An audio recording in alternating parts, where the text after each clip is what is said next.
നമ്മൾ പത്തനംതിട്ടയിലേക്ക് പോകുമ്പോൾ POCSO case പ്രതിയായ പത്തനംതിട്ടയിലെ കോൺഗ്രസ് നേതാവ് നൌഷാദ് തോട്ടത്തിലിനായുള്ള അന്വേഷണം ഊർജിതമാക്കി പോലീസ്. കോൺഗ്രസ് നേതാവും അഭിഭാഷകനുമായ നൌഷാദ് തോട്ടത്തിലിന്റെ മുൻകൂർ ജാമ്യാപേക്ഷ ഇന്നലെയാണ് ഹൈക്കോടതി തള്ളിയത്. നൌഷാദിന്റെ പ്രവൃത്തി അഭിഭാഷക ജോലിക്ക് തന്നെ അപമാനമാണെന്ന് വ്യക്തമാക്കിയാണ് മുൻകൂർ ജാമ്യാപേക്ഷ ഹൈക്കോടതി തള്ളിയത്. 12 വയസ്സിന് താഴെയുള്ള പെൺകുട്ടിയെ ഹോട്ടലിൽ എത്തിച്ച് മദ്യം നൽകി ലൈംഗികമായി പീഡിപ്പിച്ചു എന്നതായിരുന്നു പരാതി. എന്തായാലും കഴിഞ്ഞ ഡിസംബറിൽ നടന്ന സംഭവത്തിൽ ഇതുവരെ പ്രതിയെ കസ്റ്റഡിയിലെടുക്കാൻ പോലീസിന് കഴിഞ്ഞിട്ടില്ല എന്ന നാണം കെടുത്തുന്ന സംഭവം കൂടിയുണ്ട്. ഒടുവിൽ കോടതിയുടെ ഇടപെടൽ വന്നതോടുകൂടി പോലീസ് രംഗത്ത് വരികയാണ്. ഇയാളിപ്പോൾ ഒളിവിലെന്നതാണ് പോലീസ് നൽകുന്ന വിശദീകരണം. ശശിനാരായണൻ നമുക്കൊപ്പം ചേരുന്നു. ശശിനാരായണൻ, കഴിഞ്ഞ ഡിസംബറിൽ നടന്ന സംഭവമാണ്. മാസങ്ങൾ ഇത്ര കഴിയുന്നു, ഇതുവരെയും പ്രതിയെ കസ്റ്റഡിയിലെടുത്തിട്ടില്ല. ഒടുവിൽ മുൻകൂർ ജാമ്യാപേക്ഷയ്ക്ക് കോടതിയെ സമീപിച്ചപ്പോഴാണ് പോലീസിന്റെ റിപ്പോർട്ട് കണ്ട് ഇയാളെ കസ്റ്റഡിയിലെടുത്തേ മതിയാകൂ എന്ന നിലപാട് കോടതി എടുക്കുന്നത്. പോലീസിന്റെ വീഴ്ച തീർച്ചയായും പരാമർശിക്കേണ്ടതുണ്ട്. അപ്പോൾ ഈ പ്രതി എവിടെയെന്നതാണ് പോലീസ് നൽകുന്ന സൂചന. ഡിസംബർ 14 ഇത്ര ഒരു കേസ് ഉണ്ടാവുന്നത്. ആ കേസ് വളരെ ക്രൂരമായ ഒരു ബലാത്സംഗം അല്ലെങ്കിൽ പീഡനം എന്നുണ്ടെങ്കിൽ എന്ന് പറയാം. ഒരു 12 വയസ്സുകാരി കുട്ടിയെ മദ്യം നൽകി കോഴഞ്ചേരിയിലെ ലോഡ്ജിൽ വെച്ച് ഈ അഭിഭാഷകനായ നൌഷാദ് തോട്ടത്തിൽ പീഡിപ്പിക്കുന്നു. അതിനുശേഷം ആ ദൃശ്യങ്ങൾ പകർത്തുന്നു. ആ ദൃശ്യങ്ങൾ ഉപയോഗിച്ച് വീണ്ടും ഈ പെൺകുട്ടിയെ നിരന്തര പീഡനത്തിന് ഇരയാകുന്നു. ഇത്തരത്തിൽ ക്രൂരമായ ഒരു പീഡനമാണ് ഈ നൌഷാദ് തോട്ടത്തിൽ നടത്തിയത്. അഡ്വക്കേറ്റാണ് അദ്ദേഹം, അഭിഭാഷകനാണ്. എന്തായാലും ഈ കുട്ടിയെ നിരന്തരമായി ക്രൂരമായ പീഡനത്തിന് ഇരയാക്കി.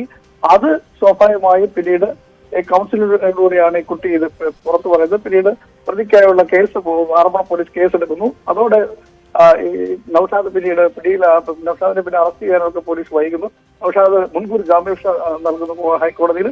ആ ഹൈക്കോടതി നൽകിയ ജാമ്യാപേക്ഷ പോലും വളരെ രൂക്ഷമായ ഭാഷയിലാണ് കോടതി വിമർശിച്ചിട്ടുള്ളത്. കാരണം അഭിഭാഷക ജോലിക്ക് തന്നെ അപമാനമാണ് നൌഷാദിന്റെ പ്രവൃത്തി എന്നാണ് കോടതി ഇന്നലെ നിരീക്ഷിച്ചത്. അതുകൂടാതെ 12 വയസ്സുള്ള കുട്ടിയെ ഇത്തരത്തിൽ ക്രൂരമായി പീഡിപ്പിച്ച തന്നെ ആയതുകൊണ്ട് ജാമ്യം അനുവദിക്കാൻ കഴിയില്ല. എന്തായാലും കണ്ണു നിറയുന്നു എന്നാണ് ജസ്റ്റിസ് PV കുഞ്ഞികൃഷ്ണൻ ഇന്നലെ ഈ ജാമ്യാപേക്ഷ പരിഗണന സമയത്തിൽ പരാമർശിച്ചാലും ജാമ്യം അനുവദിക്കാൻ കഴിയില്ല എന്ന രീതിയിൽ തള്ളുകയും ചെയ്തു. പോലീസിന്റെ റിപ്പോർട്ടിനെ സംബന്ധിച്ചുള്ള പരാമർശമാണ് അദ്ദേഹം നടത്തിയത്. എന്തായാലും കോടതിയുടെ മുൻകൂർ ജാമ്യാപേക്ഷ കോടതി തള്ളിയോടുകൂടി തന്നെ ഇപ്പോൾ ഈ നൌഷാദ് ഒളിവിലാണ്. നൌഷാദിനെ പിടികൂടാനുള്ള ശ്രമം ആറന്മുള പോലീസ് തുടങ്ങിയിട്ടുണ്ട് എന്നാണ് നമ്മൾ അന്വേഷണത്തിൽ പറയുന്നത്. എന്തായാലും ഈ ഡിസംബർ 14 നടന്ന ഒരു കേസ് ഇത്രയും മാസമായിട്ടും ആ ഒരു പോക്സോ കേസിലെ പ്രതി അറസ്റ്റ് ചെയ്യാൻ കഴിയാത്ത പോലീസിന്റെ ഒരു വീഴ്ചയായി തന്നെ കരുതണം. അഡ്വക്കേറ്റാണ്, അതുകൊണ്ട് തന്നെ നിയമപരമായുള്ള കാര്യങ്ങൾ അദ്ദേഹം പോകും. ഒപ്പം രാഷ്ട്രീയക്കാരനാണ്. അത്തരത്തിലുള്ള അദ്ദേഹത്തിന് സ്വാധീനമുണ്ടാകും. അത്തരത്തിലുള്ള പ്രതി ഈ 12 വയസ്സായ കുട്ടിയെ ക്രൂരമായി പീഡിപ്പിച്ച കേസിൽ, നിരന്തരം പീഡിപ്പിച്ച കേസിൽ വളരെ പൈശാചികമായ രീതിയിലാണെന്നാണ് ഈ പോലീസ് റിപ്പോർട്ട് സൂചിച്ചിട്ടുള്ളത്. നമുക്ക് വായിക്കുമ്പോൾ തന്നെ വലിയ വിഷമം ഉണ്ടാക്കുന്ന രീതിയിലുള്ള പരാമർശങ്ങൾ അതിനകത്തുണ്ട്.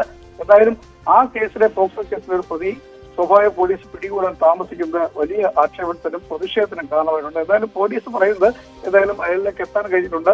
ഡിവൈഎസ്പിയുടെ നേതൃത്വമുള്ള സംഘമാണ് ഈ കേസ് അന്വേഷിക്കുന്നത്. ഉടൻ തന്നെ നൌഷാദിനെ അറസ്റ്റ് ചെയ്യാൻ കഴിയുമെന്നുള്ള പ്രതീക്ഷയും പോലീസ് പറയുന്നുണ്ട്. പക്ഷേ ഡിസംബർ 14 നടന്ന ഒരു കേസ് വളരെ സുപരിചിതനായ ആളാണ്. അദ്ദേഹത്തെ അറസ്റ്റ് ചെയ്യാത്തതിനെ കുറിച്ചൊരു പരാമർശവും ഒരു പ്രതിഷേധവും സ്വാഭാവിക ജനങ്ങൾക്കിടയിലുണ്ട്.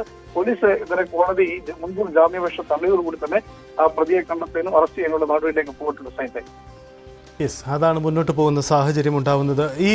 ഇത് ഒരു കോൺഗ്രസിന്റെ പ്രധാനപ്പെട്ട നേതാവ് ആണോ ഇദ്ദേഹം? ഇത് സംബന്ധിച്ച് എന്തെങ്കിലും പൊളിറ്റിക്കൽ റിയാക്ഷൻസ് അങ്ങനെ എന്തെങ്കിലും പത്തനംതിട്ടയിൽ സംഭവിക്കുന്നുണ്ടോ? കാരണം ഒരു പ്രധാനപ്പെട്ട നേതാവ് ഇത്തരമൊരു പോക്സോ കേസിൽ കുടുങ്ങിയ സംഭവമാണല്ലോ ശശിനാരായണൻ. ആ തരത്തിലുള്ള നീക്കങ്ങൾ എന്തെങ്കിലും അവിടെ സംഭവിക്കുന്നുണ്ടോ? അതായത് കോൺഗ്രസിന്റെ പ്രധാനപ്പെട്ട നേതാവ് എന്ന് പറയാൻ കഴിയില്ല. പക്ഷെ സംഘടനാപരമായുള്ള പ്രവർത്തനങ്ങളിലൊക്കെ സജീവമായി നിൽക്കുന്ന ഒരാളാണ് അദ്ദേഹം. ആ ലെവലിലാണുള്ളത്. പക്ഷേ ഈ കുറ്റകൃത്യത്തിന്റെ ഒരു വ്യാപ്തി എന്ന് പറയുന്നത് അദ്ദേഹം അഭിഭാഷകനാണ്, അഡ്വക്കേറ്റാണ്. അപ്പൊ സ്വാഭാവികമായും ഈ 12 വയസ്സുകാരി പെൺകുട്ടിയെ മദ്യം നൽകിയോ ലോഡ്ജിൽ കൊണ്ടുവന്ന് പീഡിപ്പിക്കുക, പിന്നീട് നിരന്തരം പീഡിപ്പിക്കുക, ഇത്തരം കേസുകൾ തന്നെ ഈ അഭിഭാഷകനെ സംബന്ധിച്ച്, അഡ്വക്കേറ്റിനെ സംബന്ധിച്ച് അത് ഒരിക്കലും എത്ര തരത്തിൽ ചോദിച്ചാലും ചേരാൻ ഒരിക്കലും മറ്റ് ക്രിമിനൽസിന്റെ കൂട്ടല്ല അഭിഭാഷകർ. സ്വാഭാവികമായി ഇത്തരം നീതി ഉറപ്പാക്കുന്നതിന് വേണ്ടി ജോലി ചെയ്യുന്നവരാണ്. അവർക്ക് ഇത് ഒരിക്കലും ഇത്തരം മോശമായ പ്രവൃത്തിയിൽ ഇടപെടുന്ന തെറ്റാണെന്നുള്ളൊരു വലിയ ഗൗരവത്തോടുകൂടിയാണ് കോടതി ഇന്നലെ ഈ കേസ് ഈ ജാമ്യാപേക്ഷ പരിഗണിക്കുന്ന സമയത്ത് പരാമർശം. അതുകൊണ്ട് തന്നെയാണ് മുൻകൂർ ജാമ്യാപേക്ഷ തള്ളിയത്. എന്തായാലും പോലീസ് ഇതോടെ ഗൗരവത്തിൽ എടുത്തിട്ടുണ്ട്. അതുകൊണ്ട് തന്നെ ഈ ഡിസംബർ 14 മുതൽ ഇന്ന് ഈ മാർച്ച് മാസം വരെയുള്ള കാലഘട്ടത്തിൽ എന്തായാലും ഇദ്ദേഹത്തെ അറസ്റ്റ് ചെയ്യാൻ കഴിയുമായിരുന്നു, പിടിക്കാൻ കഴിയുമായിരുന്നു. അങ്ങനെ വീഴ്ച പോലീസ് ഉണ്ടായിട്ടുണ്ട്. അത് വലിയ ഗൗരവത്തോടുകൂടി തന്നെ പോലീസ് കാണുന്നു. എന്തായാലും പ്രതിയിലേക്ക് എത്താനുള്ള ശ്രമം പോലീസ് നടത്തുന്നുണ്ട്. അത്തരത്തിലുള്ള അന്വേഷണത്തിലേക്ക് പോലീസ് പോയിട്ടുണ്ട് എന്നുള്ളതാണ് നമുക്കറിയാൻ കഴിയുന്നത്. എന്തായാലും അഭിഭാഷകനും അതുപോലെ തന്നെ രാഷ്ട്രീയപരമായുള്ള സ്വാധീനമൊക്കെ ഉള്ളതായതുകൊണ്ട് തന്നെ അദ്ദേഹത്തിലേക്ക് എത്താനും പിടികൂടാത്തതിനെ സംബന്ധിച്ച് അറസ്റ്റ് ചെയ്യാൻ കഴിയാത്തതിനെ സംബന്ധിച്ചും ജനങ്ങൾക്കിടയിൽ വലിയ പ്രതിഷേധമുണ്ട്. പോലീസ് അത്തരത്തിൽ നീക്കം നടത്തുന്നതാണ് നമുക്ക് അറിയാൻ കഴിയുന്നത്. ശരി, അതാണ് പത്തനംതിട്ടയിൽ നിന്ന് വരുന്ന സംഭവം. പത്തനംതിട്ടയിൽ കോൺഗ്രസ് നേതാവ് കൂടിയായ ഒരു അഭിഭാഷകനാണ് പോക്സോ കേസിൽ കുടുങ്ങിയത്. ഇയാളെ ഇതുവരെയും കസ്റ്റഡിയിൽ എടുത്തിട്ടില്ല. പോലീസ് നടപടികൾ വൈകുന്നു എന്ന ആക്ഷേപമാണ്. ഒടുവിൽ കോടതിയുടെ ഇടപെടൽ ഉണ്ടാവുന്നു.